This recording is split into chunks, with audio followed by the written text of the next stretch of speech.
네, 인덱스를 발표하게 된 안도레입니다. 이번에는 굉장히 간략하게만 짚고 넘어가니까 도중에 이거 왜 안 다루지 하는 내용이 있어도 이해해 주시기 바랍니다. 먼저 인덱스가 무엇인지 보고 클러스터드 인덱스와 논 클러스터드 인덱스 그리고 그 예에 대해서 말씀드릴게요. 인덱스가 무엇일까요? 검색을 위해 임의로 규칙대로 부여된 임의의 대상을 가리키는 무언가거든요.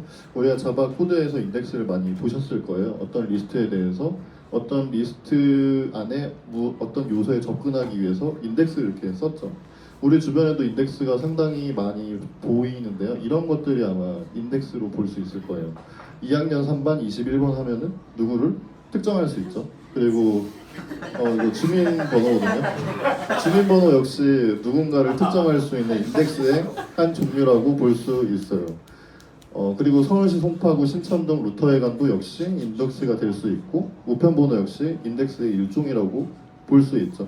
그래서 인덱스라고 하는 게 굉장히 어려운 개념이 아니라 어떤 그 무언가를 꼬집어서 이렇게 좀 찾기 위한 뭔가의 키 이런 느낌으로 생각하시면 좋을 것 같아요. 데이터베이스에서는 인덱스가 왜 필요한지 이 내용으로 무엇을 알 수 있는지 생각해 보면 데이터베이스는 내가 원하는 데이터를 어떻게 찾아오는지에 대해서 인덱스가 이 비밀을 알려줄 수 있고 또 왜 데이터가 많아질수록 DB가 점점 느려지지? 왜 조인만 수행하면 이렇게 느릴까? 왜 쿼리가 이렇게 느릴까에 대해서 인덱스를 잘 아시면 이 문제를 100%는 아니지만 많은 부분 해결하실 수 있게 될 거예요. 그래서 지금 이 발표를 들으시고 이런 문제가 있으면 인덱스를 먼저 한번 고려해 보시면 도움이 많이 될 겁니다. 인덱스의 종류는 두 가지가 있거든요. 클러스터드 인덱스와 논 클러스터드 인덱스. 여기서부터는 예를 들어서 아주 복잡한 내용이긴 한데 아주 간략하게 개념만 말씀드릴게요. 먼저 클러스터드에 대한 용어에 대한 이야기를 해볼게요. 클러스터라고 하는 거 아마 다 들어보셨을 거예요. 반도체 클러스터, IT 클러스터, 제조업 클러스터 이런 얘기 들으셨을 거거든요. 클러스터가 이제 군집이라는 뜻이고 클러스터드는 군집화. 그러면 클러스터드 인덱스는 뭐냐? 데이터랑 인덱스랑 합쳐놓은 그러니까 군집화된 인덱스를 클러스터드 인덱스라고 합니다. 그러니까 그 인덱스가 데이터에 아주 가까이 밀접하게 적용되어 있는 게 클러스터드 인덱스고 그럼 클러스터드 인덱스에 대해서 가볼게요. 왼쪽에 있는 게 인덱스고 오른쪽에 있는 게 데이터라고 봅시다. 우리 우한테크 코스에 45명이 있는데 정렬 기준을 실력으로 한번 보면은 45등이 이제 뚱이. 이거 그야말로 예시예요. 누가 잘하고 못한다가 아니라 44등이 이제 원숭이죠. 이제 사실 원래 이게 44.5인데 43으로 이렇게 해주고 42등 있고 그 양심상 제가 만들었으니까 41등으로 그렇게 해줄 수 있을 거예요. 그래서 이제 41등이 안돌이고 이메일이 안돌 98이죠. 그리고 이제 CRK 91이고 이제 10번인가요? 네?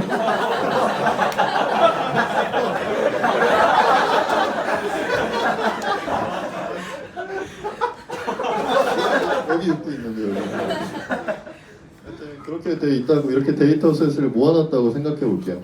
자, 근데 이렇게 평화롭게 있다가 누군가 하나가 추가됐어요. 이 사람도 포티클럽에 이제 들어와야 되거든요. 이제 실력이 이제 바닥이 이제 드러나가지고 와야 되는데 이번에 우리가 평가해 보니까 한 43등 정도 되는 것 같아요. 그러면은 이게 어떻게 저장돼야 될까요? 애니메이션을 볼게요.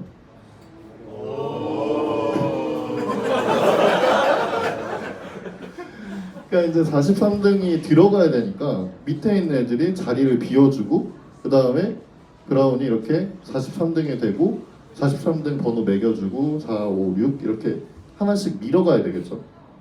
이게 클러스터드 인덱스의 특징이에요.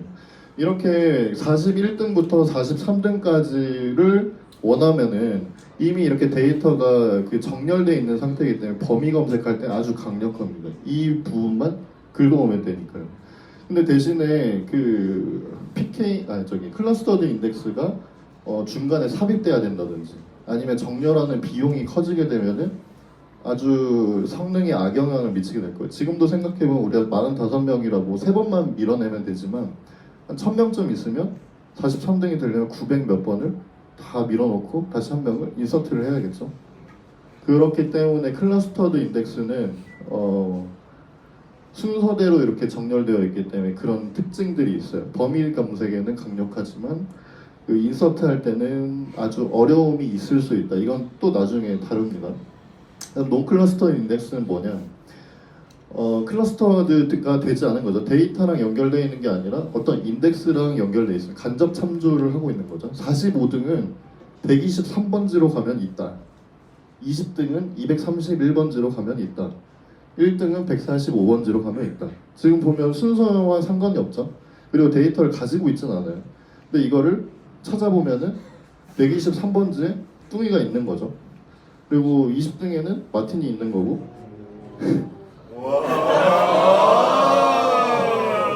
네, 저 요즘 이제 제가 감화 받은 이제 올라프님이 이제 1등으로 이제 있는 거고, 이런 식으로 이제 논클러스터드 인덱스는 상상하실 수 있을 거예요. 지금 클러스터와 논클러스터의 차이를 좀 아실 수 있겠죠? 이거는 이렇게 약한 참조 관계로 돼 있어가지고 굳이 순서대로 하지 않아도 되고, 대신에 여기서는 해시 테이블, 해시 방식으로 해서 굉장히 이거를 빨리 찾을 수 있겠죠. 그 다음에 찾고.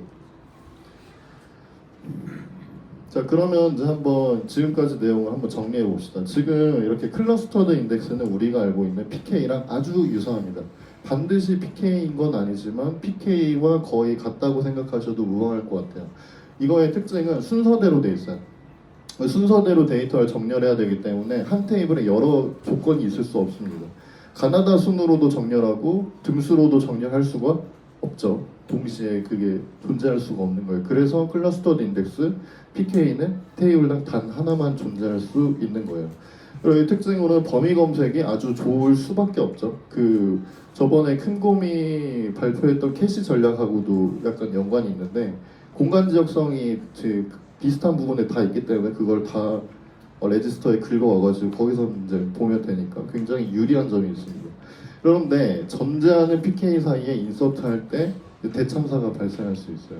10,000명이거나 뭐 100만 건이 있는데 하나가 추가되는데 중간에 들어가야 된다 하면은 이제 그동안 이제 굉장히 오래 걸리겠죠. 그래서 왜 PK를 우리가 보통 오토 인크리먼트라고 옵션을 주는데 왜 오토 인크리먼트인지 아마 아실 수 있을 거예요. 나중에 또 얘기해 봅시다. 그리고 지금 뚱이라고 하는 걸 검색했을 때, 이거 잘못 나왔네. 45등을 검색했을 때 뚱이가 이렇게 나오게 되는 거는 인덱스 개념이라고 보시면 돼요. 그 원래 완전히 맞는 건 아니지만 통상적으로 이렇게 관용적으로 인덱스라고 부릅니다. 이 인덱스는 순서에는 상관이 없어요. 아무거나 넣어도 됩니다. 이건 해시 테이블, 해시 함수 방식으로 PK를 찾아서 PK를 다시 검색하게 되기 때문에 순서에는 상관없고, 그렇기 때문에 한 테이블에 여러 가지가 있을 수 있어요. 등수를 인덱스로 매길 수 있고, 이름을 매길 수도 있고, 뭐 학번을 매길 수도 있고요.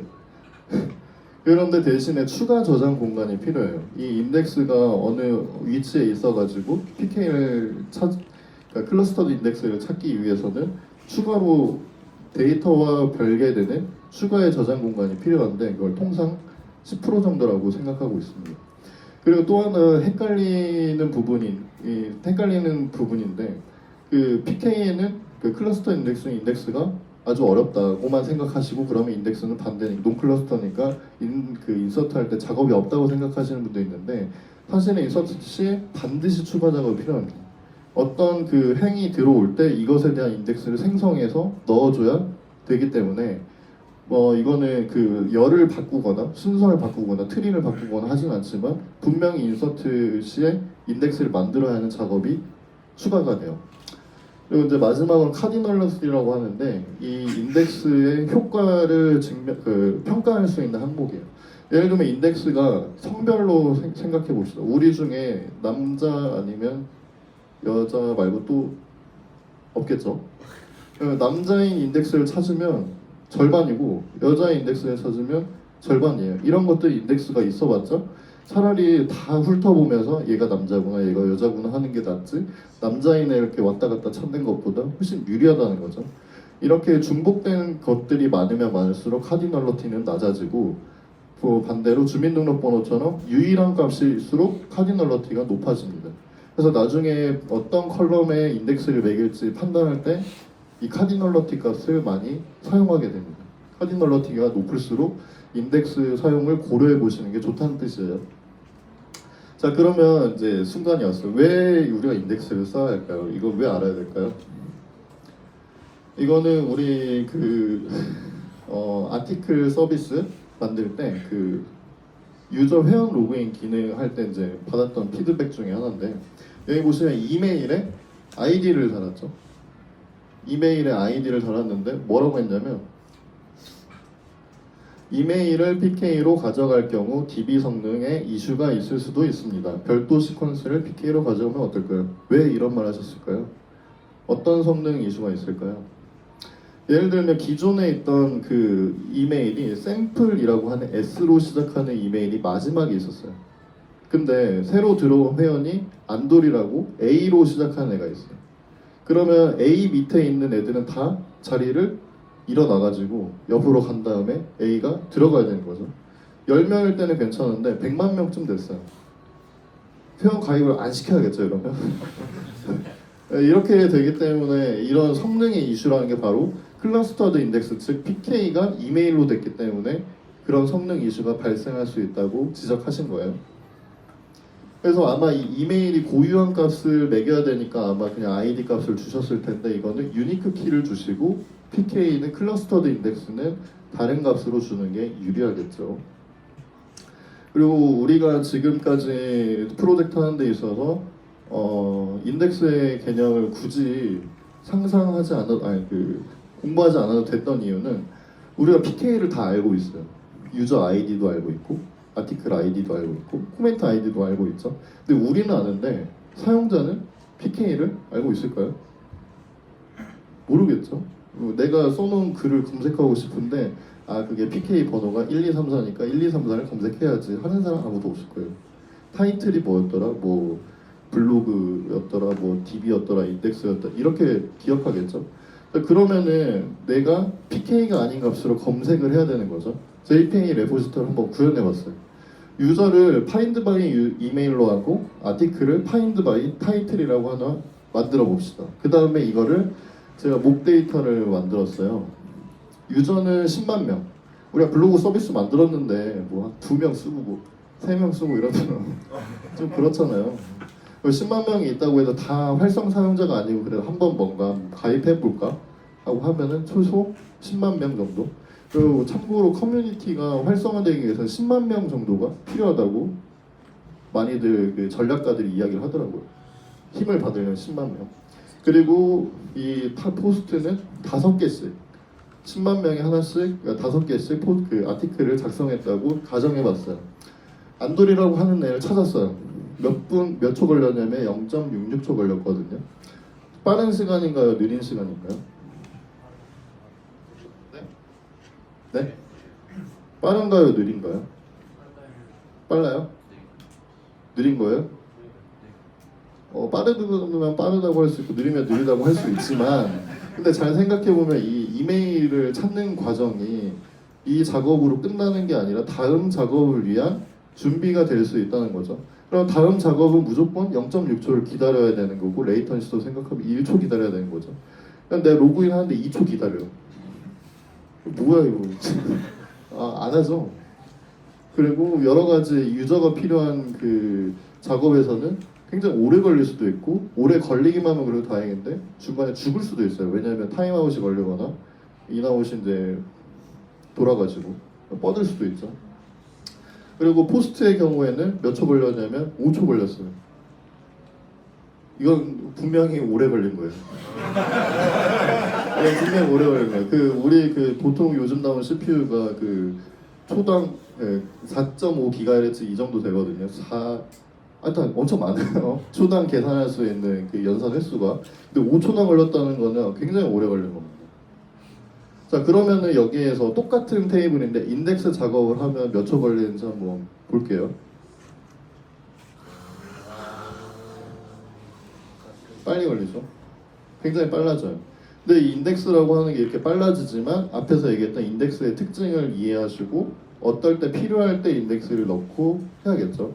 인덱스가 있으면 무조건 좋다고 인덱스를 다 모든 컬럼에다 인덱스를 걸어놓으면 인덱스 그 행 하나 만들 때마다 모든 인덱스를 또 얘가 새로 만들어줘야 되는 거예요. 그러면 성능의 이슈가 발생할 수 있고 정작 쓰이지는 않고 그런 경우가 있거든요. 자 그러면은 그런 걸 또 어떻게 하냐? 지금은 다루지 않겠지만 제가 키워드만 말씀드릴게요. 실행 계획이라고 해서 MySQL 기준 explain이라고 하는 키워드가 있으면 내가 이 쿼리를 실행할 때 어떻게 실행할 것이다라고 하는 걸 MySQL이 알려줍니다. 이거를 분석하고 쿼리를 튜닝하실 수도 있고요. 그다음에 PK의 그 클러스터드 인덱스 관해서 B트리, 밸런스드 트리라고 하거든요. 이것도 자료구조 한번 보시면 재미있을 거고, 그다음에 페이지나 블럭이라고 해가지고 그 운영체제에서 얘기하는 그 페이지 있잖아요. 그 메모리 페이지, 그거랑 아주 유사한 개념이에요. 데이터 저장하는 방식을 얘기하고, 뭐 카디널러도 있고, 컴포지트 키라고 복합 키 있고, 그 다음에 이거는 그 설정인데 InnoDB 버퍼 풀 사이즈라고 MyCNF나 아니면 그 MySQL 엔진의 설정 값으로 InnoDB 버퍼 풀 사이즈를 조정하실 수 있어요. 아마 지금 그 기본 값으로 있는 거 굉장히 작을 텐데 뭐 1기가, 2기가로 이렇게 넣어주시면 그 퍼포먼스가 확 달라질 겁니다. 그다음에 뭐 롤에 걸리는 쿼리를 로깅하기 위해서 뭐 로그 스로틀 쿼리 난 유즈 인덱스 이거를 잡아줘서 로깅하게 할 수도 있습니다. 네, 일단 제가 준비한 건 여기까지고요.